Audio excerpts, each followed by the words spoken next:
All right, what's going on, everybody? Welcome back to another episode of the Coffee and Cigars Thursday Night Hang. I am out here making a fire. As you can see, let me see if I can show you this. I am trying to build a fire out here on a little deck here. What's going on? Hope you're doing well. I'm at a safe house in the middle of nowhere, hidden from the world. But tomorrow I'll be heading to Connecticut for the New England Fine Woodworking Conference. That's what I'm up here for. So I'm just hiding out here at the safe house where I'm building this fire. How you doing? How's everything going? Everything going well? Let's see what's. Hope the week has been good for all of you.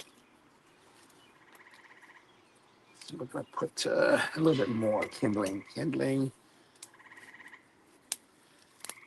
Need some more kindling. Hopefully that'll be good enough to get the fire going.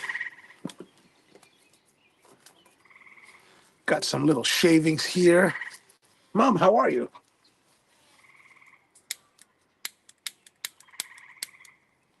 This was working a moment ago.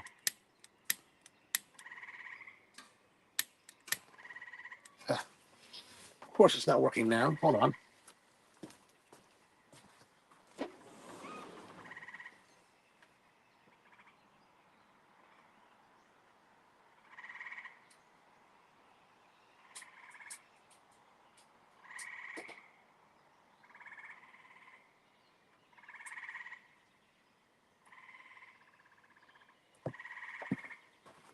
All right, we have a different lighter.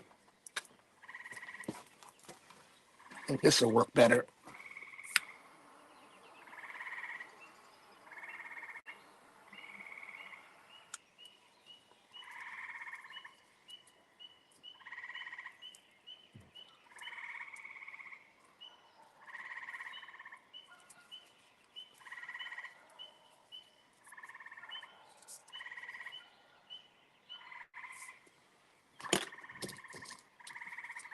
I think that's starting to catch. Okay, good.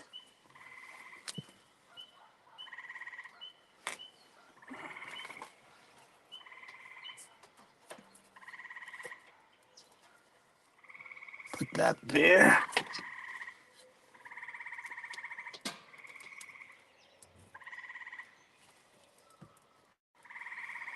Maybe a smaller piece. I don't have much wood today, so who knows how long this is actually going to last, this fire. All right, we got something going on here. And I got this big log. This is going to lighten up, but I'll put this right here to kind of give it some encouragement to light. What do you think? Looking good? Whoops. All right. So we got a fire that's starting.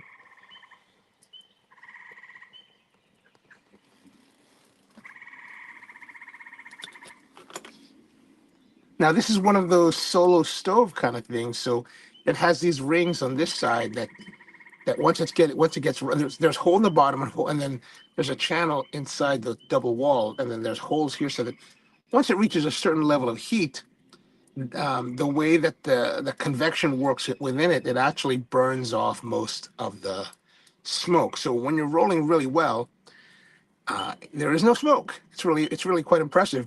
However, once you burn a lot of wood and you really build up a big pile of ash, then you start to have issues where you can no longer, what do you call it? You can no longer, it'll no longer be smokeless. It will block those holes and you will be kind of hosed. So how's your week been, everyone? I will look at the comments in just a moment. Trying to give my attention here to the fire because it seems to be dying out. I mean, I was just foraging for these pieces of twigs, so who knows how much actual, how dry they are. Like, may not really be a very good burn.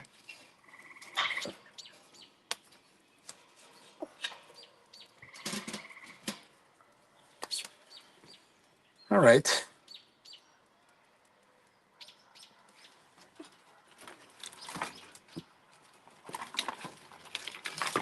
Maybe I should have shoved more twigs under there. The twigs feel pretty, but they're not really catching, right? They're not really burning that well.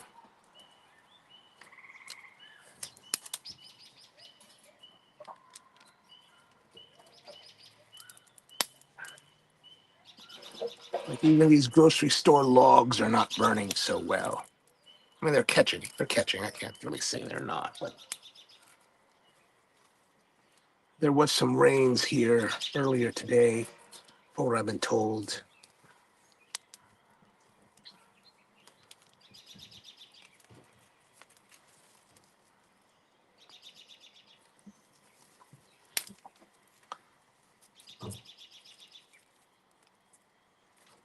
All right, maybe we're getting going here.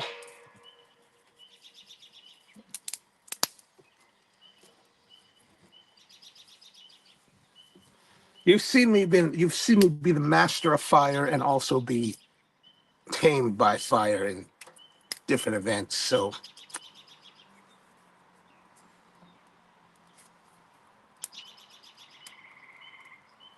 now I do have some of these pieces that are, designed to be kindling to burn well, but I don't think they're burning so well. I mean, they're burning well, but it's not really contributing to igniting the passions of the flame.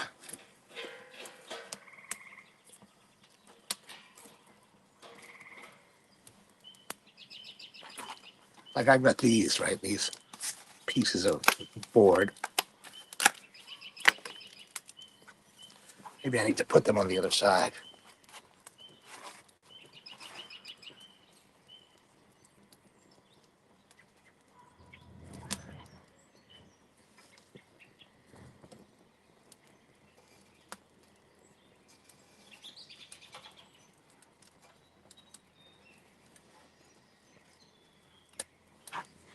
Okay, maybe that'll work.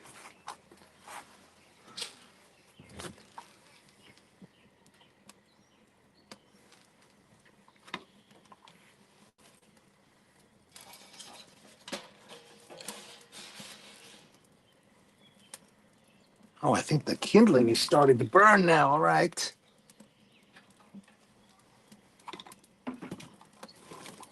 Who knows if we're going to have a lot of joy tonight for the fire.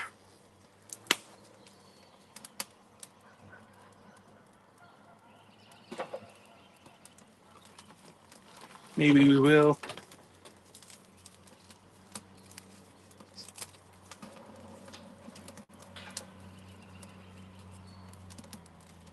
Actually, pretty close to the fire. It's probably a bad idea to grow it too big.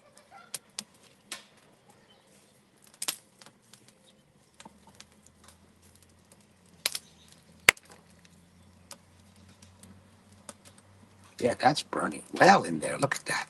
It's like an inferno.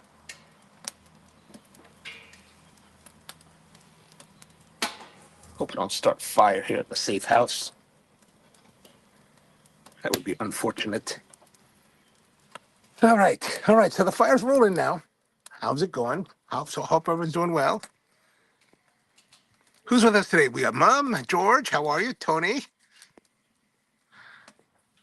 Tony says that looks like the perfect size branch to cut with your DeWalt battery operating. I don't have the chainsaw. I don't have any tools with me. That's the problem. I don't have any tools. I was looking around here to see if they have any axes so I could go hack down some more wood, but they don't have any, which is kind of disappointing. But what can you do? Oh, it's getting kind of fierce. This is it's gonna melt my tripod is a carbon fiber tripod. It's gonna melt it if I don't watch out. It is sitting directly on a wood deck, but that's how they set it up here. So I'm presuming, and it's already had ash in it, so I'm presuming that it should be fairly safe. I'm presuming, and I probably don't have enough wood here to scorch the bottom. Oh, Tony says the episode will burn down. Actually, this is not. I'm not at my parents' house. Definitely not there. I'm out here somewhere in another part of the world. Let me show you. Here we are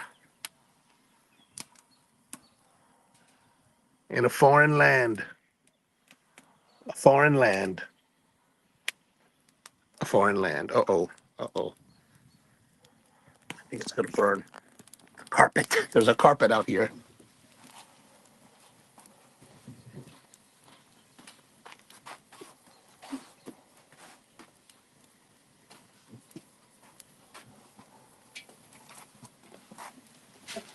I mean, I'm presuming that they've used this out here because, it had ash in it.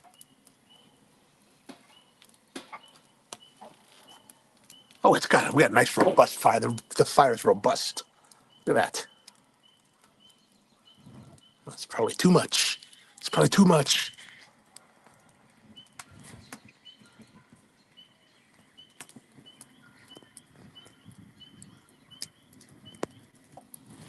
Tony says, I think your brother missed the step about the gap and fire. Oh, this is not my brother's house either. This is a whole nother place. I am not in Maryland. I am somewhere in New England because my event in Connecticut is starts at I have to be there around 8:30 tomorrow. So it's about a 6-hour drive up here. Rusty's asking, where are you? I'm up in New England, hiding out. Now, today we're going to be having a cigar from Tatuaje, the Tatuaje Verocu Blue that I picked up at a local cigar shop out here in Connecticut, a place called, Carolina Tobacco, which is up in Manchester where my event's going to be tomorrow. So this is actually, I thought it was going to be there with this JC Newman's matches. But no, the plan originally was we were going to go to Capitol tonight and hang out with Pete for the Tatuaje event. But I don't know if you've had this, but every time I get close to a fire, like with my ear, like I can feel the pressure on the inside of the ear. But since I had to come up to since I had to come up here, it would be for a moment I thought about like let's maybe go down to I'll go down to Capitol tonight and then drive up. That was crazy. That was like that's not smart. So I came up today and had a nice time. Drove up or left in Baltimore early. Went to a place called Hearn Hardwoods in Oxford, PA. First stop to go look for some wood there. Picked up some nice koa pieces, and then what else did we do? Then I went to Rockler in New Jersey and picked up a reamer. And then I went to Teaneck Road Bagels in Teaneck, New Jersey. Got some bagels, excellent stuff for tomorrow. And then came up here. Well, I went to Manchester to go check in at the event, and then came out here to the beautiful countryside where I have no idea where I am. I'm in the middle of nowhere, really. Like, it is a safe house. Like, it's like in the middle of nowhere, nondescript. Like, you just wouldn't imagine that it's here. And it's got a lot of amenities. There's actually a big fire pit by the woods. There's a pool. And I'm like, man, there's a pool here. Like, I should be like styling here. Like, this is a styling place to be. So anyway, it's a little bit crazy. So I've got so we've got the Verocu. We're gonna smoke this today. We're gonna prepare that. But before we do, we got some coffee here, like we do like on the show. I always do coffee. So I swung by a place because I was like, let's get some regular coffee, and I got this. I found this at the Asian market nearby, Korean market. Barista Rules, and it's called a flannel drip latte. And as you can see, they use a flannel dripper to make it, and that's what they say. And I was like, do I have to brew it or is this all ready to go? But there's a straw, and then it's got this like foil top, so I'm like, it has to be ready to go. Like, there's just no way that this is not ready to go. And I asked the lady, yeah, she said it's ready to go. And you can see the directions here, but they're not directions. They talk about this is how they make it. The nice coffee, flannel dripping, blah blah blah blah blah blah blah. Very very nice. So I thought, you know what? Let's just make something simple, and we can do the straw thing, right? So I can take the straw. Right, here we go. Take this. We'll open the lid. And you see there's this, right? So kind of like like Capri Sun. It's like Capri coffee. There's a little bit of a pointiness here. Oh, wait, oh, it's an extending straw. Look at that. It extends. And so you just kind of Capri Sun it. And there it is. You brewed the coffee. So, but this is a flannel drip latte. So I'm sure there's some kind of milkiness to it.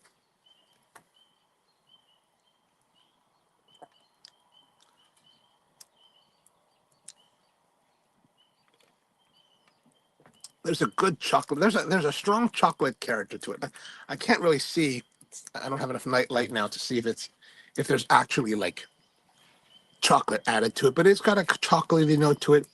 Not a terrible. Like it's pleasantly enough for coffee. Like yeah, pleasantly enough. What can you do? What can you do? I thought something different. Lightly sweet, so not very sweet. Lightly sweet, milky. Maybe a little bit dirty the coffee, but there's this, like I said, there's this cocoa element to it, this chocolate element that actually kind of makes it, the kind of like matches the dirtiness and like kind of covers it up. So it's not too bad.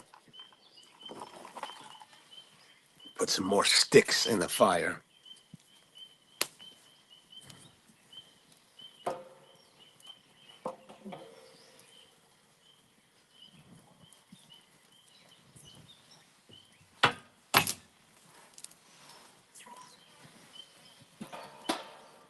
Oops.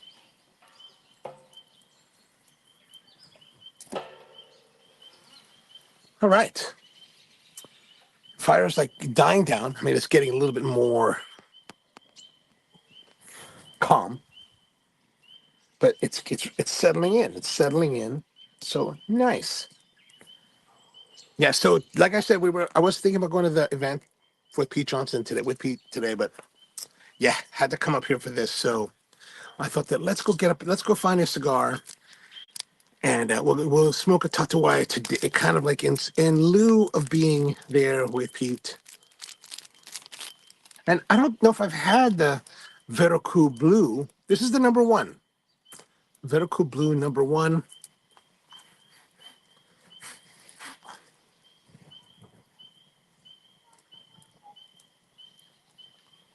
George says once the deck is engulfed in flames, you'll have enough light to read the.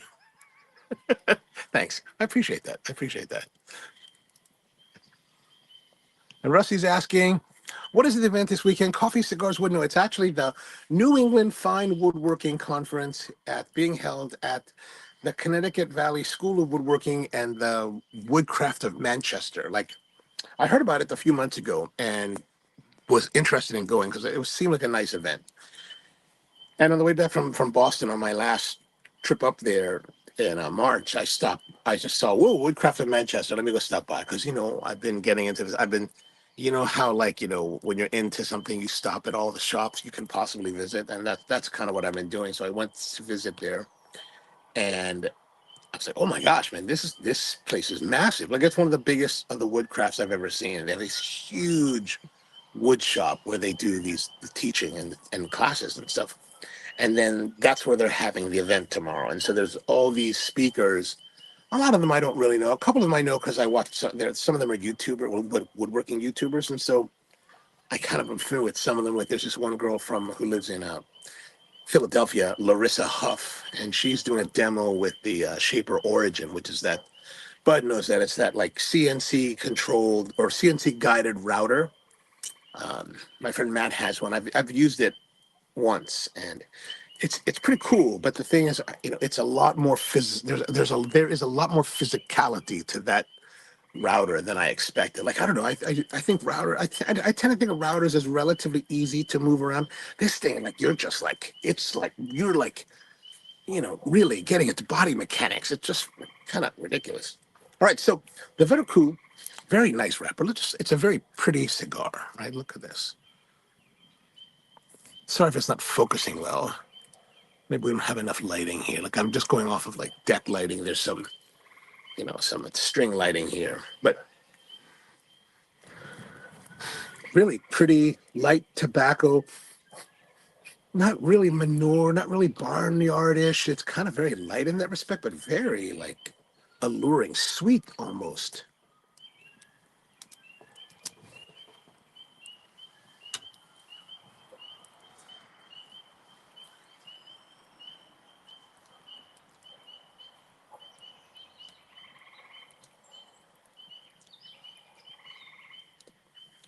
Cold draw, maybe the coffee's occluding my taste, but not too much. You guys had me a little bit nervous about the deck. I have to keep my eye on the deck. So I'm going to say 8.5. You know, it's very good for the cold draw and the fragrance.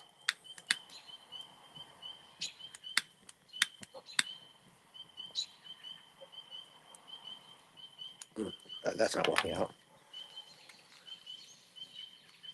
Let's go back to matches. This is why I asked that when the guy asked me, would you like matches? I was like, yes, I will take matches. Here's the interesting thing. I ran into this issue at the cigar shop as well as while I was in Texas.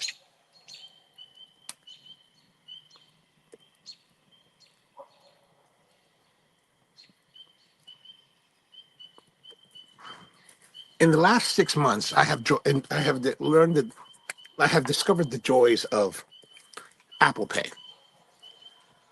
And this happened to me at least once or twice in Texas, and it happened to me at the cigar shop where I was using the Apple Pay, and it said that there was a fraud alert or suspicious, fraud, potential fraud alert.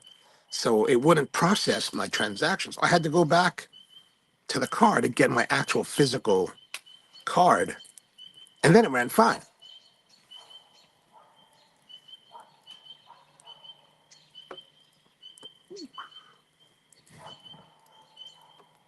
I don't know if it's one of those things where the system is like, hey, you started in Maryland, then then you're in Pennsylvania, then you're in New Jersey, and now you're in Connecticut.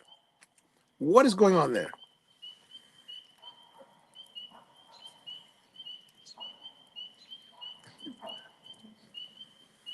So initial lighting.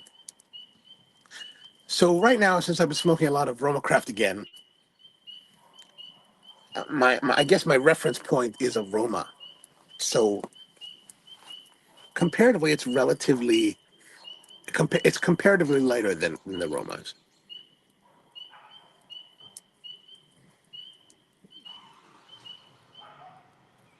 Milder for sure.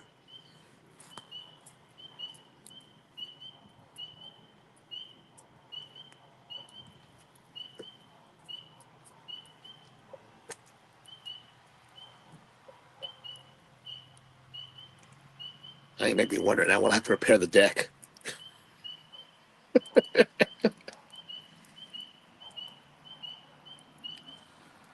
Well, they did have the Festool HK55 carpentry saw on sale today at the Woodcraft in Manchester, so I might have to go get that.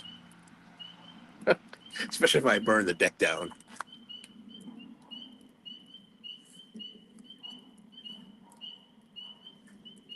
Actually, it's kind of interesting. I was at the Rockler, I said, in New Jersey, in Moorestown. Stopped there because I wanted to get this chair, this hole reamer, right? And they had a Festool TSC 55, the track saw battery powered, without the batteries, for like $400. No, it was under $400. I was like, whoa, how is that even possible? Is that even allowed? They're like, oh, we're getting rid of them. It's like, oh, tempting, tempting. But I have no real need for another track saw. It's like, oh no. And then today, when I got to Manchester, it was like, oh, here's the construction version of that, the circular saw version. I was like, oh, but this time it's the corded, so you could use it right away without worrying about the battery.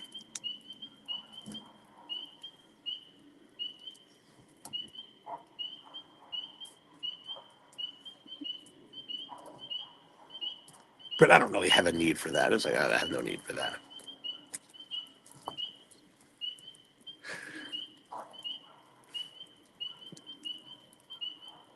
But if you are looking for a domino, They did have 3 more of the Festool 100th anniversary dominoes for the MSRP, which I think is $1,100 at the Manchester store.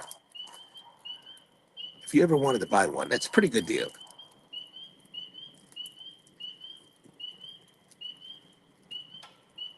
So, like I said, like this Verocu blue number 1, compared. Oh, there's a nice. I just smelled a little bit of that smoke as it blew by me. That one had a very pretty aroma. But comparatively to what I've been smoking recently, it's relatively light. Good complexity, just not as forceful.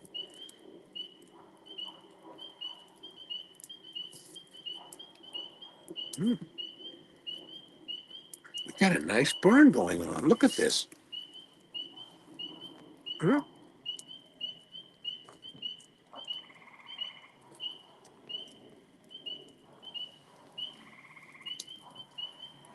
So I'm sitting out here. There's a pretty big deck.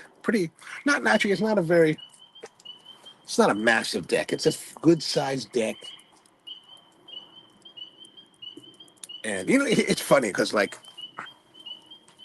this is one of my good friend's house, right? So he's away. So he's like, "Yeah, you want to use my house, man? Go use my house." All right, thanks. I appreciate that. So I got a whole house here. It's fairly big. And he's a single guy, and it's a fairly big house for a single guy. I'm like, what is this?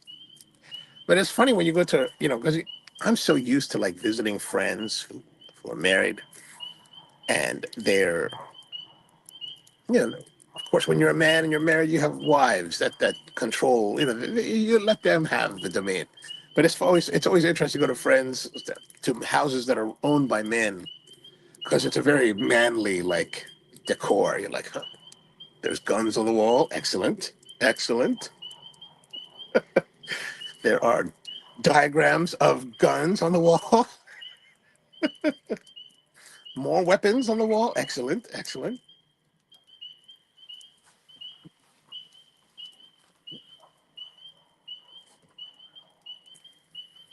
If I need to worry about anything, I don't need to worry.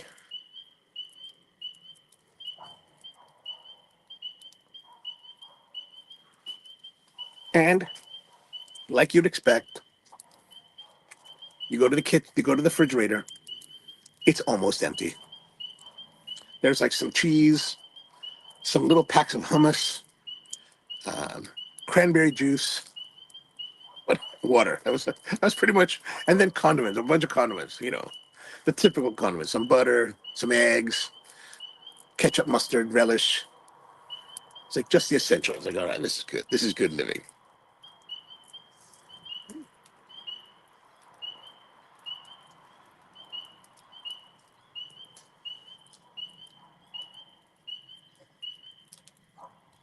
You know what this is? This is like a refined cigar. Like it's refined. Like you feel it's like an indulgence. Whereas the aromas tend to be like fanfare and pronunciation and power, or not power, but strength. This is a little bit more of a subtle nuance.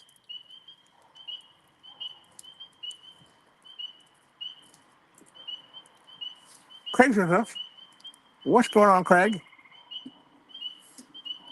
Greetings from Hyde Park, Toronto. Nice. What brings you to Toronto? Or are you out racing?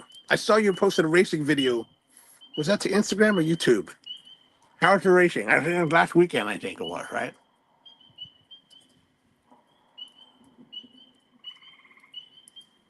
Look at that.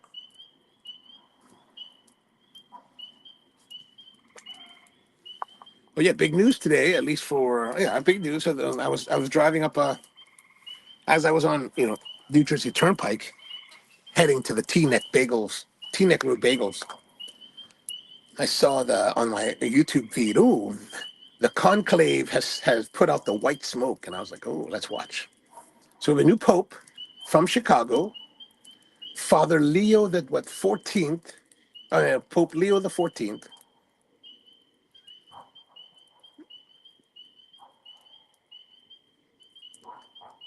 So I was like, oh wow, American. That's crazy.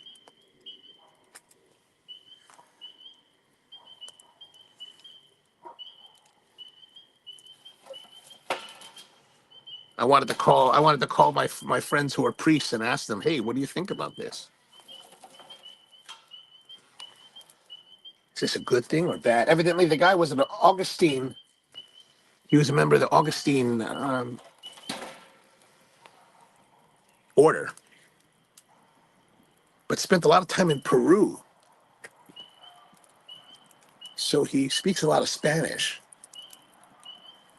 But he was like one of the right-hand people to to Pope Francis. So should be interesting. Should be an interesting guy.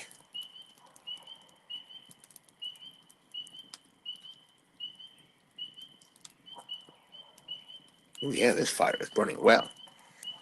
But I don't think it's too much to worry about, the fire. Because, like, in the time at Bud's house, when he was using his solo,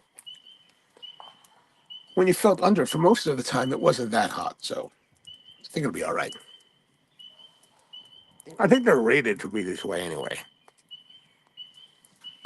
Craig says, down in Toronto to help a friend move and pick up new burrs for the O Gen 2. Oh, nice, nice. The turbo burrs from the Timor Sculpt D64. Nice. Are there shops that you can go to in Toronto that they sell, like, readily available coffee products?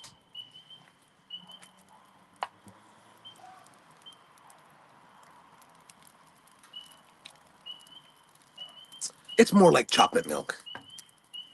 Wow, this is burning now. This grocery store wood, I think it's beech. It's burning pretty fierce.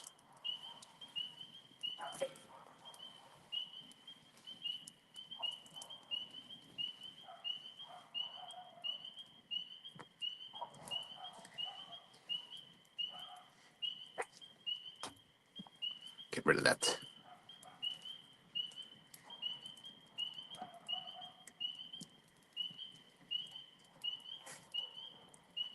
Hope the awning isn't too. Ugh.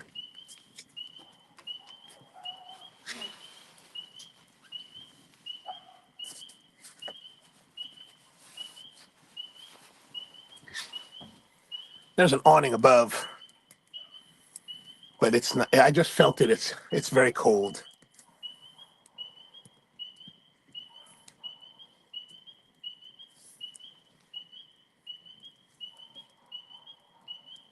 Nice heat. Not too cold tonight though. It's probably about 60. Looks like it's around 63 degrees. Uh-oh.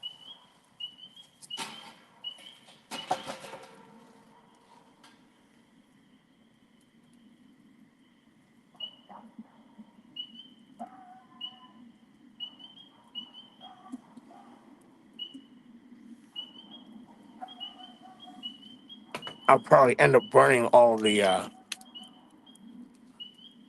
wood tonight, so I'll have to go get some more wood tomorrow.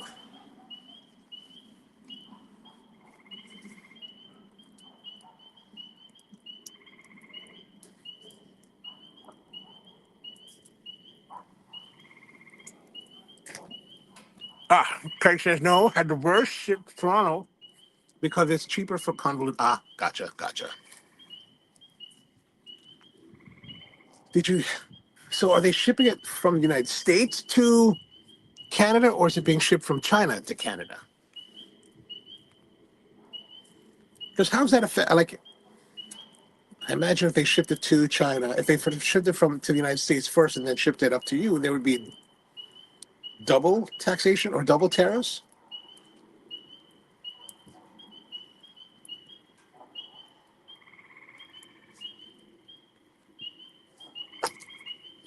I went to a place today called Shady Glen. It's a restaurant in Manchester. I actually went to it a year ago, where they're famous for their cheeseburger. What they do is they have this cheeseburger. Overall, it's a fairly normal cheeseburger. But their thing is their cheese. They put these big sliced, huge, like American slices of American cheese on it, and then it basically. So they put the patty, and they're cooking the patty on the griddle, and they put this big slices. Maybe it's like 4 slices together, right? And they lay them over the patty, like so it makes a big square. And then they let the American cheese cook until it crisps. So if you've ever been to Mexico and you've had the queso, what's it called? Queso tortilla, I think. Queso torta, I think it's what's called. Where they take the manchego style of cheese, shredded cheese, and they put it on the plancha, and they cook it until it's crisp, and then they roll it. Oh, it's called queso chicharron or something like that. It's kind of like that, but American cheese doesn't get that kind of texture that the the queso blanco or whatever cheese they're using in Mexico for that. So it's the texture is different, but it's such an interesting thing. And so I asked the girl, I said, "Hey," she's like, "Your first time here?" I said, "What should I have?" She's like, "Your first time here?" She's like, "Well," I said, "Well, no, this is my second time actually." I said, "The first time I had the cheeseburger." She's like, "You should try the cheeseburger," which is basically, hot dogs, frankfurters. They slice them down the center, so the hot dog falls out like this. They griddle them and they do the same treatment with the cheese, and they put on like a whole wheat bun. It's actually pretty good. I'm not a big hot dog person, but I was like, well, I'll give it a try because I've already had the other one.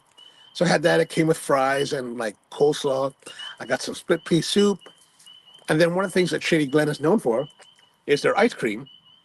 So I had some ice cream. I felt pretty bloated. I was like, that's a lot of food.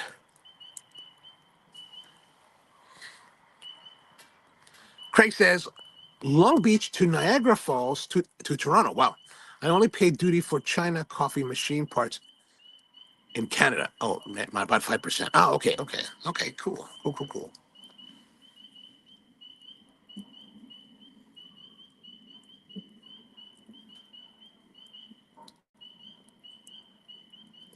So the cigar, performance-wise, is very nice. Construction, very nice. Wrapper, look at that. Beautiful. It's beautiful. It's a beautifully done cigar, but for whatever reason, I'm not grooving with it. I don't know if it's because I had that crazy American food, or because I'm drinking this, or because I've been smoking mostly Roma Crafts lately. That I just am not getting a lot out of this. I'm not tasting a lot. And I haven't smoked in 2 days. And I thought about sometimes when I'm on a road trip, I'll have a cigar on the road, or two or three cigars to kind of pass the time. But I was like, oh, I'm not going to smoke because I need to be fresh palate for tonight. And I'm just not getting much. Brian's here. What's up, Brian? Brian says Steve must be working. He'll be listening in once he gets a moment. I'm sure. I'm sure. And there's Brian finally with us. Good to see you, man. Good to see you. Man, don't forget if you have any donation cigar related donations, Brian is putting together some care packages for firefighters. So if you have any stuff for him, any kind of cigar detritus. One of our friends, Andrew Borja, I was at his house on Saturday. We're there at his house for the Derby. And he was like, hey, I got some stuff for you for Brian. I got some beautiful Davidoff pieces. I mean, just some really beautiful stuff. So if you have any extras, let Brian know.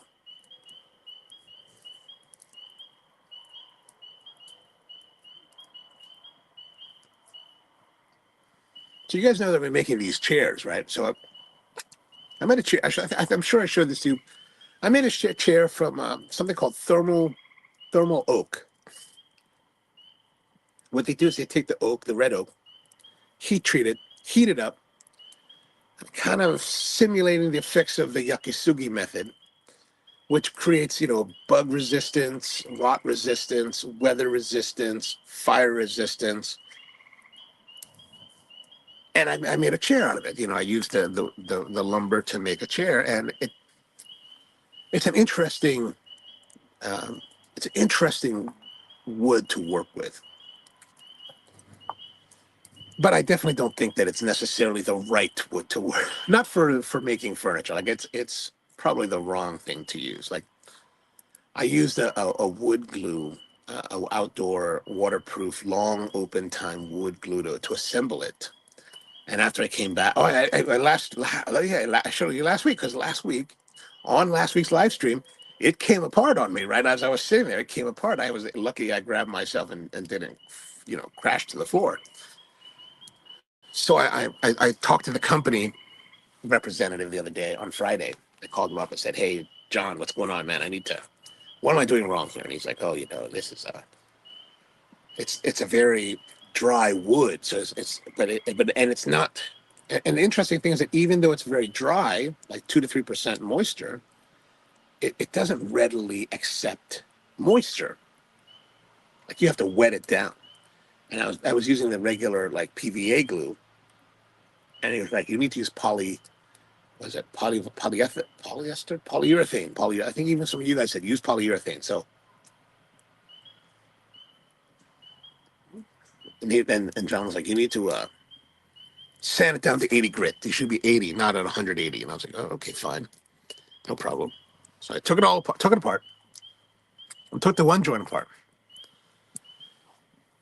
sanded it all down, reassembled it, glued up. We got some fresh Gorilla Glue, squeezed it in there, put it all together, and it looks like it's holding up well. Then one of the leg joints started to fail, and I was like, "What is going on?" So basically, it was kind of wiggly yesterday. So I just wiggled the tendons out of the mortise. I was like, it's like, oh man. So put some more of the Gorilla Glue in it and clamped it down. And so that was last night. That was yesterday. So I haven't really. I sat in it today before, or last night, or whatever. Or today, this morning. But before I left, I sat in it briefly, and it seemed pretty solid. But so that means that two of the three glued up.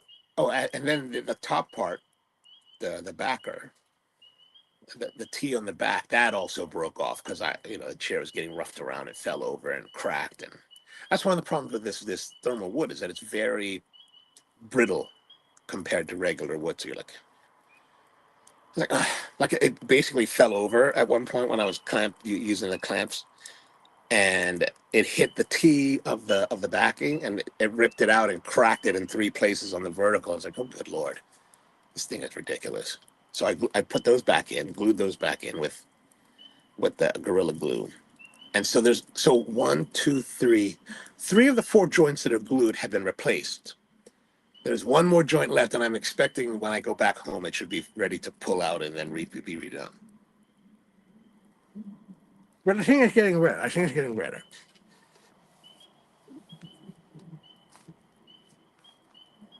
Right now, I'm starting to feel like there's getting some flavor out of it.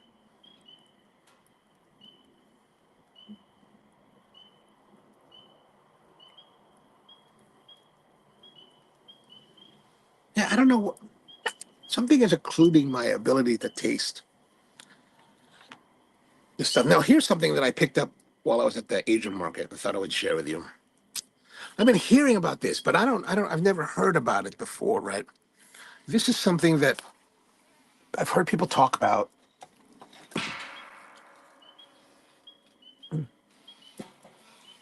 Ouch. Let me just put some more wood in here. But I haven't seen. And evidently, Baskin Robbins had this flavor for a while. For like $10, they were selling a bar of this, right? But I didn't get a chance to. So I saw this at the Asian market. I was like, oh, I'm going to try it.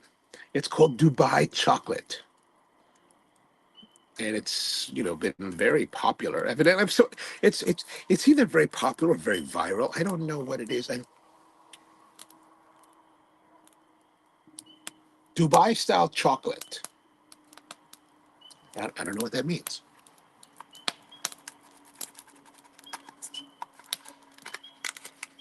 But let's open it up and see what there is to see. Okay, so there's a whole bar here. So it's a bar that looks like some pistachio on the thing. So it's supposed to be pistachio, and I heard there's something called kunafa.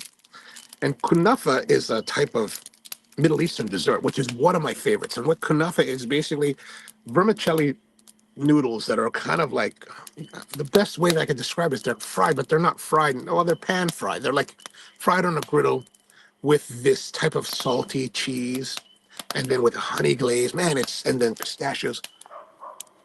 Of all the desserts in the Middle East, it is my favorite. What is on fire now? So let's give it a taste. Let's see. They're crunchy. Definitely like crisp crunchiness. Oh, there's definitely kunafa in there. I can feel it.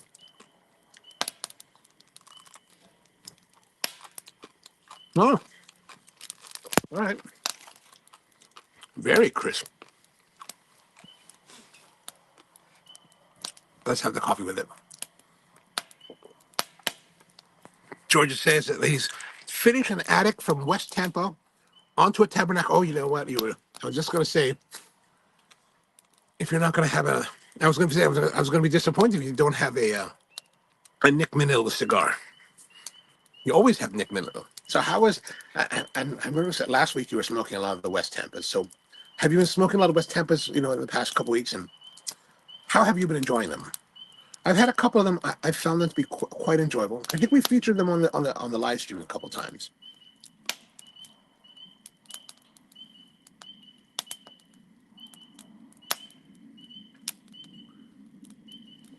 I can't eat. I don't think I can eat more of this Dubai chocolate bar because,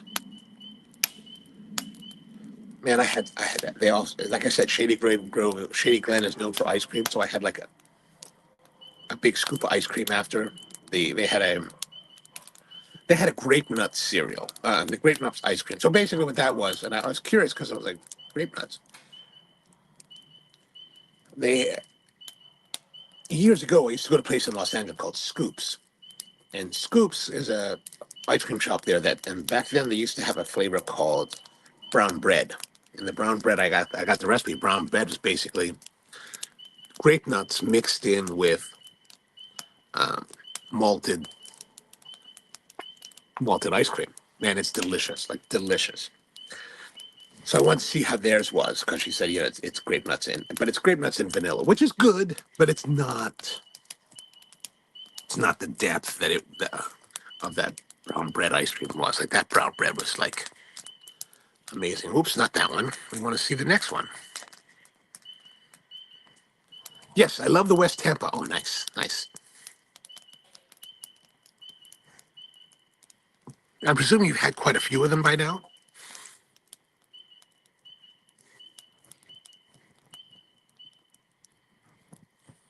I think the Verocu blue, I'm thinking that it's a much lighter bodied and much more nuanced cigar, which is why I'm having a bit difficulty really kind of like finding that groove with it. I don't know. What do you guys think? If you've had this, do you find it to be lighter than other tatuajes or milder than other tatuajes? Because I tend to think of tatuaje being a bit more bold.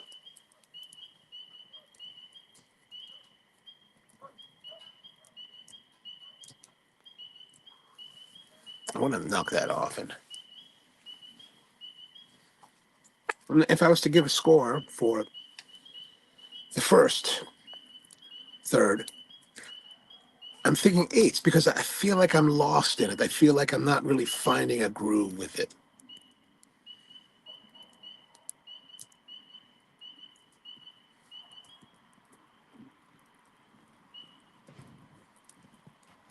So we say 8 plus 16, 24.5, right? That's 24.5. 8 plus 16 is 24.5. I didn't bring a paper with me, so now I have to try to remember it on the fly.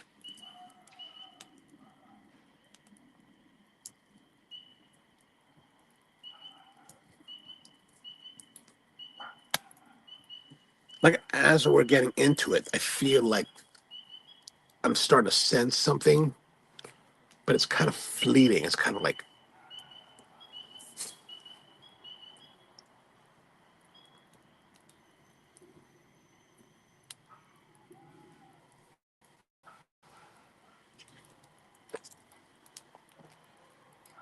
I'm actually surprised this fire is still burning. I thought it would have gone out by now.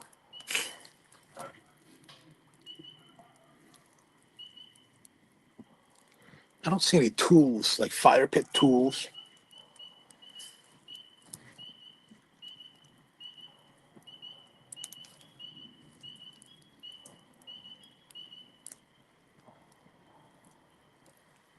It's kind of nice out here. Yeah, we're still about, well, now we're probably about 61 degrees. So nice.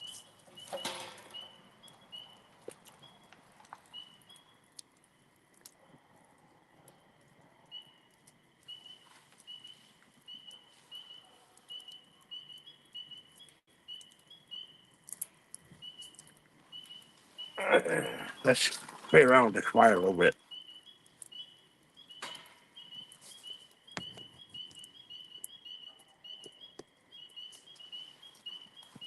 Starting to worry that that's going to give away like that.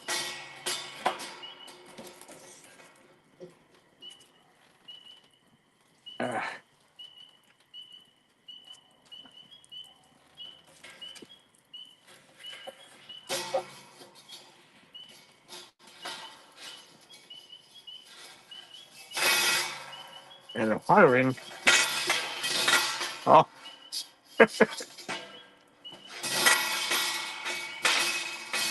Certainly don't want to touch that with my hand.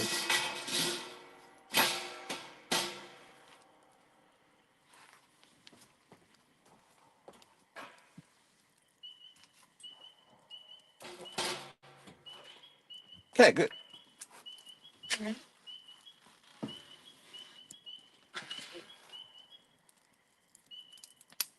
Okay, add the fire.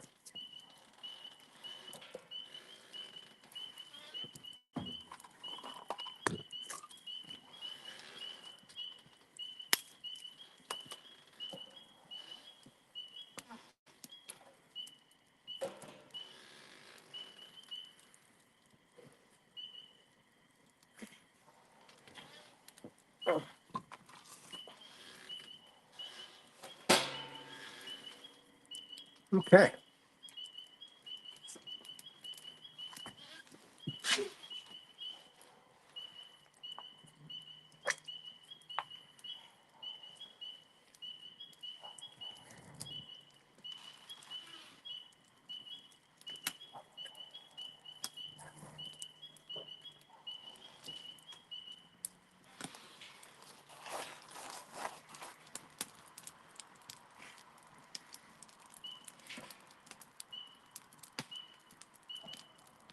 Mm.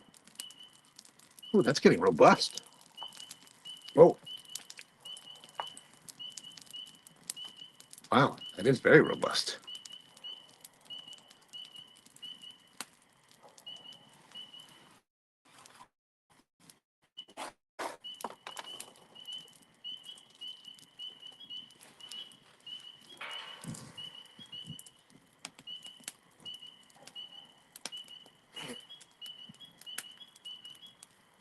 I don't know. I still see smoke, so I don't know how effective it is. It's acting.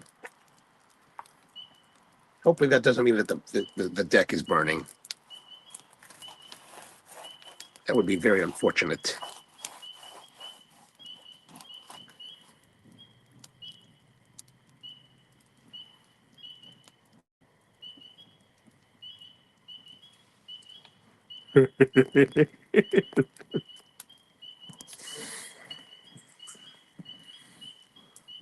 Tony says, "Is that just ash, or did you put a hole?" Oh, that's just ash. There's no hole here yet.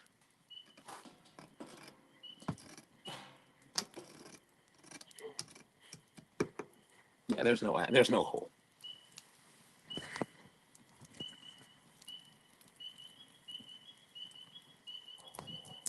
Yeah, definitely no hole. Definitely.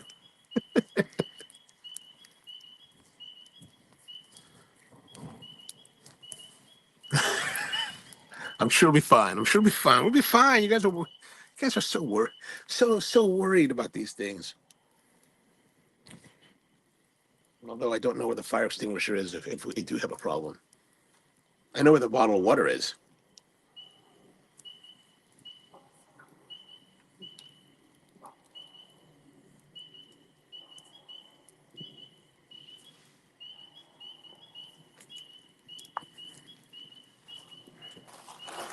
it's either we have hot tubs or fires.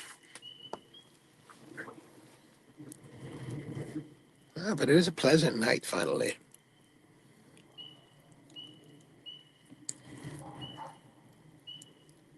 And the fire is burning quite robust. I've been using at my house, I've been using, you guys don't have that chimenea that you've seen on the live stream, but lately I've been using the grill. Like I've got this like medium-sized Weber kettle, small Weber kettle. I just, decided like back in the winter time, I was like, you know what? If I'm going to burn, I'm just going to use this. I'm going to use a kettle. I'm going to use the Weber kettle. And here's one of the things that I've learned. And here's one of the things, like when you have a fire like this, right, that's on the ground. In my experience with it, you sit around the fire and you build, our group of friends, we like to build big fires. So we like to build manly fires. And we want to have lots of heat emanating from the fires. This is why what I was saying before, that we can take a solo stove and um, make it completely, incapable of operating properly because we put so much wood into it. We filled it basically in the entirety of the bowl with ash in one session. So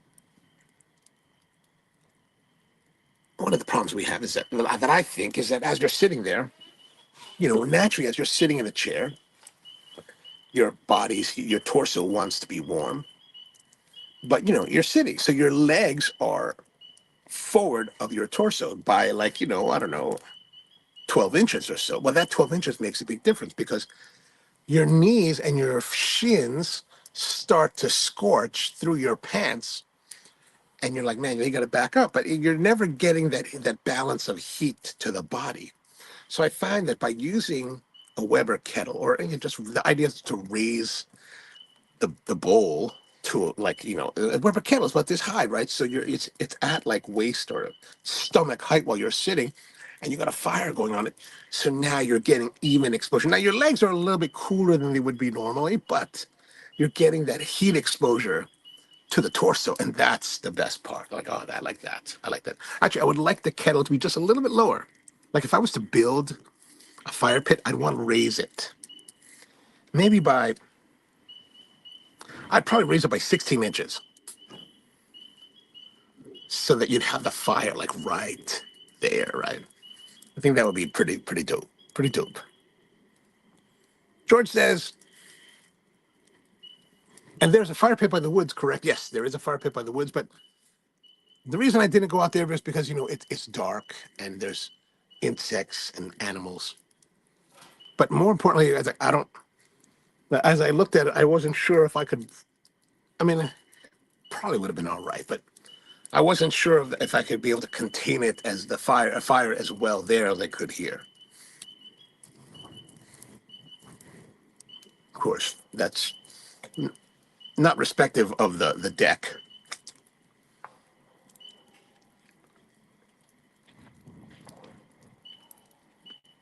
But I guess the truth is, I guess what we find out tonight is that if you ever wondered whether or not the solo stove will work on the deck, now we'll know.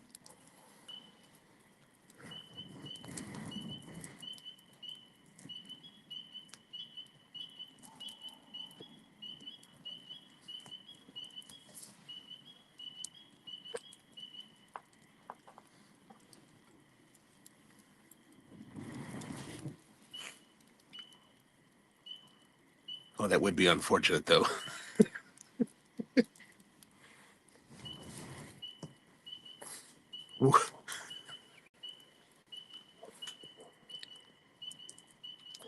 Tony says the deck, the carpet, the couch cushions, and the suns that are awning. No, the awning is still perfectly. Okay, I saw that. Right here. The awning is still in good shape, man. I tell you what, like, yeah, it's not even warm. Like for me to feel the heat, like from here, like the heat starts about here, but here it's cool. So I think that's good. I think that's good.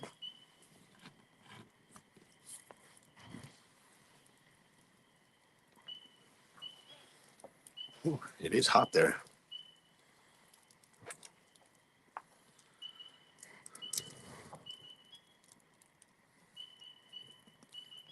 Brian says, "Is anyone returning this call? Are we liable for being?" Of course, of course.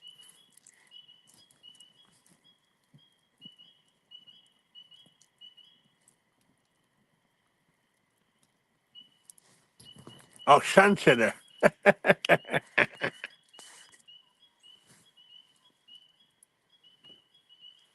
Siri's not very cooperative sometimes. So we're rolling through the cigar, and it's pretty good. Like I can taste kind of it now. It's very pleasant. It's all very balanced. Nice draw, beautiful construction, and everything about it is really nice. I'm just not finding the flavor.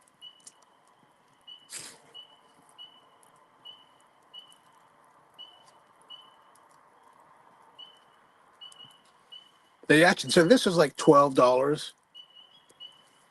They had a the Kohonu 2019. I thought about buying that because I don't think I've never had that one. I don't really have. I don't think I've ever had this one either. But I thought about getting that one. But it was $16. And I was like, ah. I did get a couple other cigars that are now I can't remember the name, but they were a brand that I'd never heard of from the Dominican Republic, box pressed, and I got a couple for some feature shows. But and it was really reasonably priced. Like last week we had the cigar from Mams for $4.75. This was $5.75. And I was like, what? $5.75? How's that even possible in today's market?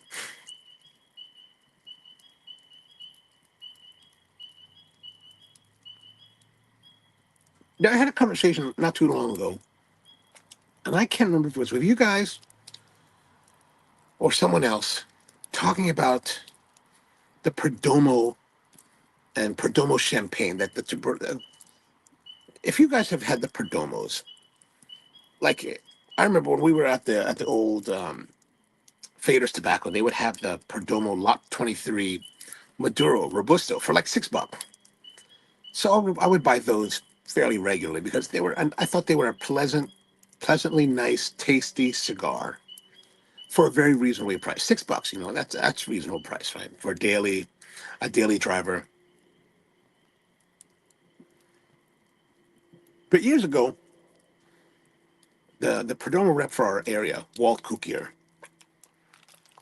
I think one year him and I were at the IPCPR one year, and he was like, and, even though that we've been friends, and like he knows me and I know him, and he knows that I'm not really a big Perdomo smoker, right? And he's always trying to convince me, and I was like, he's like, hey man, I want you to try this. I think we were in New Orleans I think this is 2016, I think, and he was like, hey, I want you to try this cigar, and I don't think it was in release at the time. And I gotta say, and I don't remember what cigar he gave me. I just totally was like, okay, thanks, I'll try it. And if you give me a cigar, I'm gonna try it, right? I'm gonna be open to it. And I remember I thought it was really, really great, but I don't recall what cigar it was. And I've been wondering ever since. And one year I asked Walter because I was talking, hey man, do you remember this one time you gave me a cigar? And I figured, why would he remember that? Because he's given me many cigars over the years and many other ones to many other people. And he's like, yeah, I don't remember. And I'm like, damn it. I kind of want to say it had that like golden wrapper on it, so it was I want to say it was a champagne, but I don't. I think I had a champagne a few years later that I didn't find the same reaction to it. So my question is, if you had the Perdomo champagne, or what did you think of it, or did you ever smoke a Perdomo that you thought was truly stellar, like the best they've ever made? I'm interested to know because I'm interested to see like what I would love to find that cigar again, whatever that cigar was. Because one thing Perdomo has fairly comparatively to everyone else, fairly reasonable pricing. Tony says that Buddy said this type of behavior is why we have warning labels. Well, what's the warning here? There's no warning here. It's fine. It's fine. You guys are so like nervous. Nervous Nellies. That's what you guys are. That's what you guys are. If it was that good, probably the dish to Sylvia, Connecticut. Maybe. I don't think I've ever I don't think I've even seen that cigar.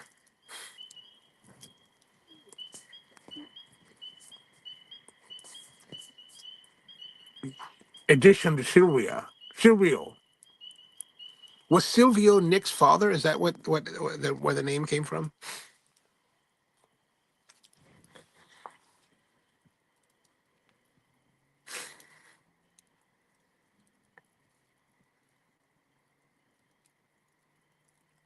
The fire's on the slow groove now.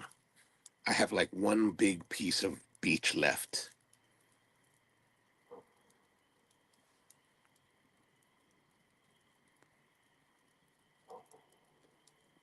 I mean, as far as smokability, smoking well. Really well.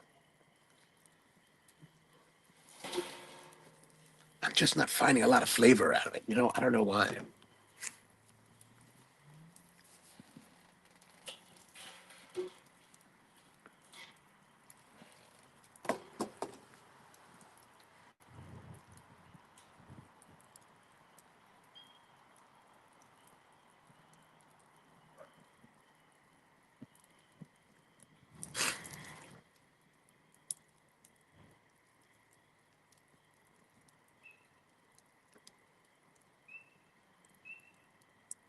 So, do you guys have to watch the Kentucky Derby? We watched it. It's one of those things you wait all day long, drinking mint juleps, smoking cigar. Nicely, with a cigar. We were having a cigar outing, so a lot of cigars that day. And then it happens like for like 5 minutes, and then it's done. You're like, oh, okay, good, back to a cigar again.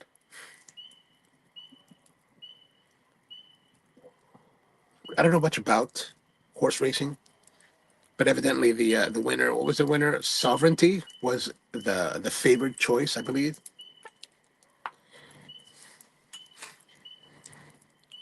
Tony says, or grandfather, I'm not sure. Smoked a bunch of them at the Perdomo factory when I was there. Oh, would you say those are the best Perdomos you've ever had?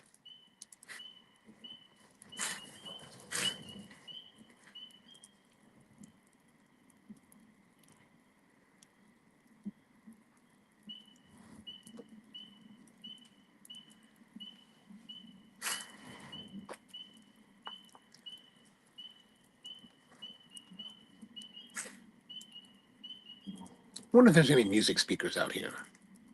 Oh, I think there's a camera out here.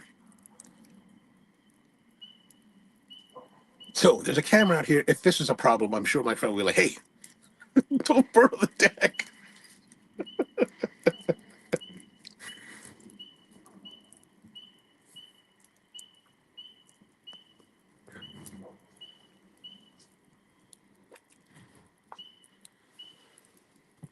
Tony says that they were pretty amazing. That's why they were like $30. Oh, wow. So are they no longer available? Were they ever available, or was that just something?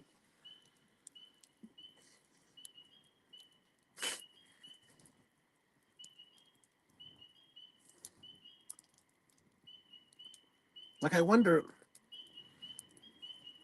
Like, let's presume that Silvio cigar was the same cigar that I smoked, and I had a very favorable reaction to it, and you had a very favorable reaction to it. And $30 for Perdomo seems to be quite notable. Would you say that? Would it be fair to say that they don't make cigars of that flavor range because it doesn't necessarily fit their price profiles? Because I tend to think of Perdomo as being a brand where they want to make a nice quality cigar, but they want to make it at accessible price points.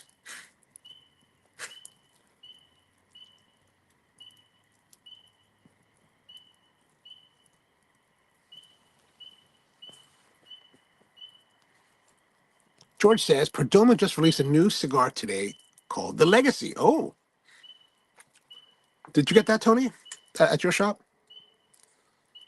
And have you anyone tried it? I'd be interested to know how that tastes.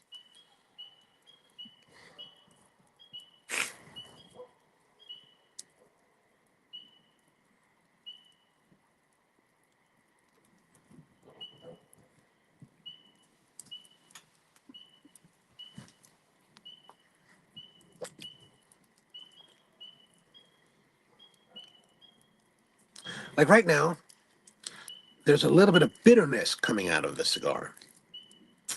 I don't know. Maybe my palate is just not in tune today. I don't know. I don't know what it is.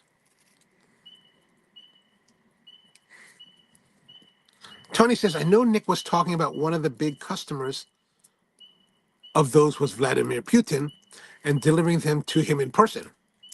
Oh, you mean the Silvio? Oh, interesting.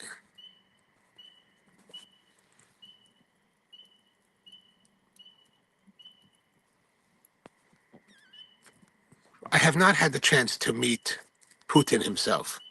I have parted in his party room, but I've not met him personally. Tony says, I know Nick was talking about one of those big. I saw that already. Oops, not that one. Did I see the other one? Oh, yeah, that was it. Oh, and Mom says, the best Perdomo that I love was the factory blend in Maduro. You used to only could get them at the factory, but they have released it. They've released it and then they stopped. And then you have only one more left in the humidor. Oh, man. Well, they better hold on. Well, don't hold on to these. I wonder, like that's a good point. That's a good thing to think about. Like, I know myself and a lot of people that we know have have curated extensive collections of cigars. And while there is a nice novelty to that, I wonder about how smart it really is. Like, do we need to hold on to these cigars, or should we just be smoking them? I'm feeling trending more towards smoking them, and here's my predicament, right? Like, I may have curated a nice collection of cigars that are now fairly nicely aged. But my go-to cigars tend to be a little bit different than what I have resting. So I feel more interested in the new stuff. So I don't smoke through the old stuff.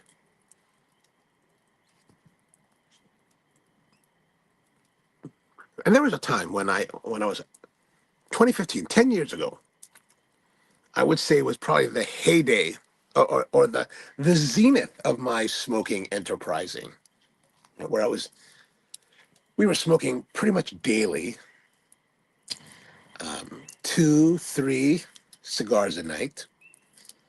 And so I keep track of what my cigars are just on a little, like, just on the notes on the phone. And that year I recorded over 500 cigars. And I know for a lot of people that's pedestrian numbers, but for me that was like the zenith, right? And I was thinking, if I was to smoke at that pace and stop buying, I wonder how long it would take me to smoke through everything I might have. Maybe it would take 3 years. And in 2024, 2025, where my cigar consumption has plummeted comparatively, like the question is, like, how by having a collection of cigars,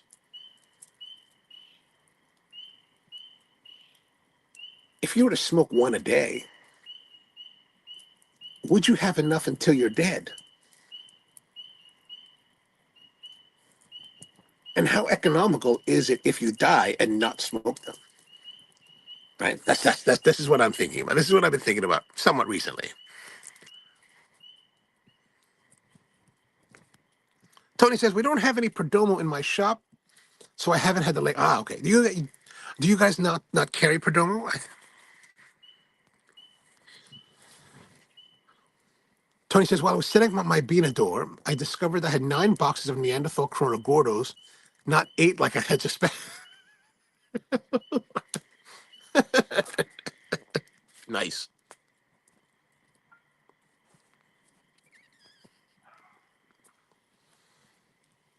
So you talk about the Neanderthal Chronogordos were released only through two guys, or was that for the legacy?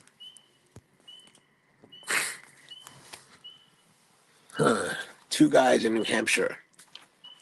They're a little bit far of a stretch for me. I got to come back.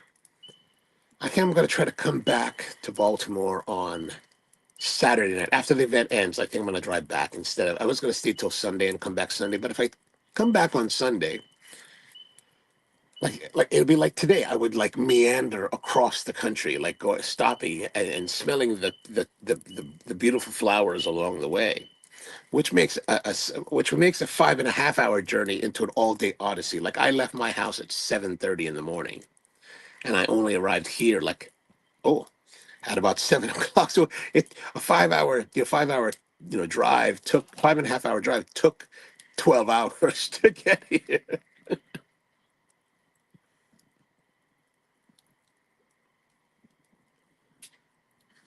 Like one of the things I did at Hearn was that Hearn is a big supplier of tone woods that are specifically manufactured or specifically cut for luthiers who are making all kinds of stringed instruments, whether they are electric guitars, total like body blanks and necks and all that, or they're for acoustic instruments, guitars, violins, things like that. And so when I went to the Harrisburg Artisan Guitar Show a couple weeks ago, there was a company um, vending there by the name of Stumac. And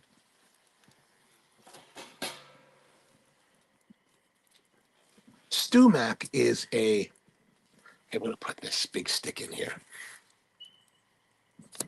Stumac is a luthier supply.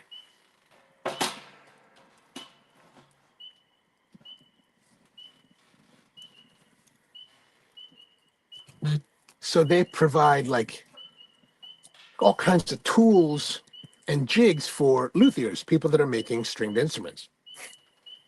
And when I was at this show, I saw this guy, John Monteleone, who has some of the most expensive guitars I've ever seen in my life. Last year, evidently, he brought a guitar that was $300,000. This year, he brought up a cigar that was $150,000. And it was pretty cool because it had like these sound ports on the top of the body. And I was like, oh, that's interesting. But this place, Stumac, I was looking at their website, and they sell kits like on how to make like different stringed instruments. They feel the full kit. They give you all the body parts. You just got to assemble it. And they have ukulele kits. And I guess they're discontinuing their line and coming out with a new version of it. So the current model is like half price sale for like $65 you could get a kit. And I was like, oh, that sounds like an interesting idea. So I bought a kit. And as I was thinking about it, like what to do, what will I do? Maybe I thought, you know what? Hearn has tone woods. Let me look at I was looking on their website, and they had like, a board, like a sound board, koa, the wood from Hawaii. There are all kinds of ranges, but the cheapest ones were like $20. So I found one today for like $30. And I was like, oh, this is a good deal. I don't know if I'm going to be able to do this correctly, but I figured it'd be a project for the summer. Make my own ukulele, right? At least that's the plan.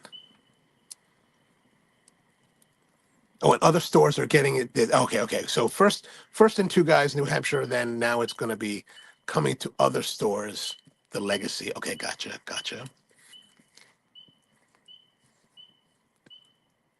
And George says my favorite Cordoba was the 20th and 30th anniversary.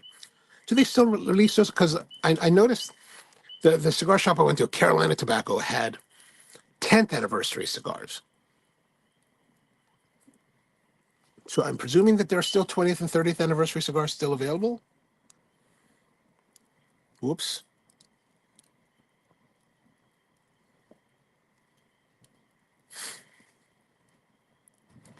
Mom says the only Perdomo I keep rebuying is the Lot 23 Maduro. That is a very nice cigar. Like I said, I used to smoke the Lot 23 Maduros, the Robusto. I really kind of found that. And then I think of the Lot 20. I think I tried the other two lines of the Lot 23s, and the one that I own, I think the only one that I really liked was the Maduro. I think that's a really kind of a nice cigar at a good price point.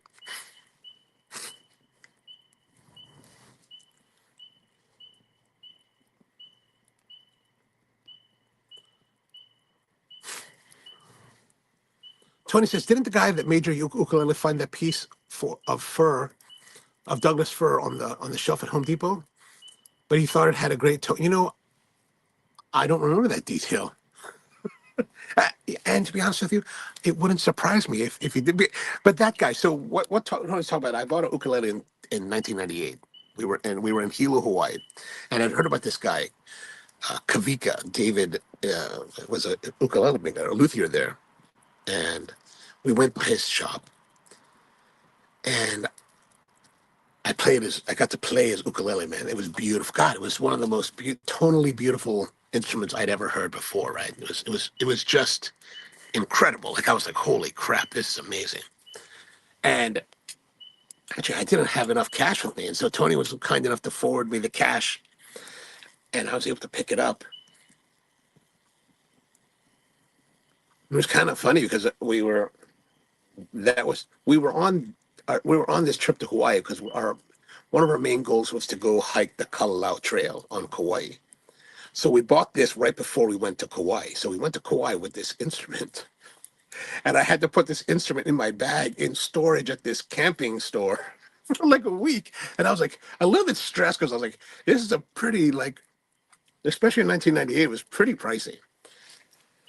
But I mean, like, yes, it wouldn't surprise me if he got this piece of fur from a home center like that. But the big difference there is that he knows what he's doing. Like I have no idea what I'm doing. Like I don't even know why. I mean, I bought it because I was like, oh, that just seems like an interesting thing to do. Like I was talking to Andy, the guy that runs the soundboard shop at Hearn, and I was like, he's like, well, they got these other ones, and there's some beautiful ones, beautiful figures. Like I was like, oh God, that's really pretty.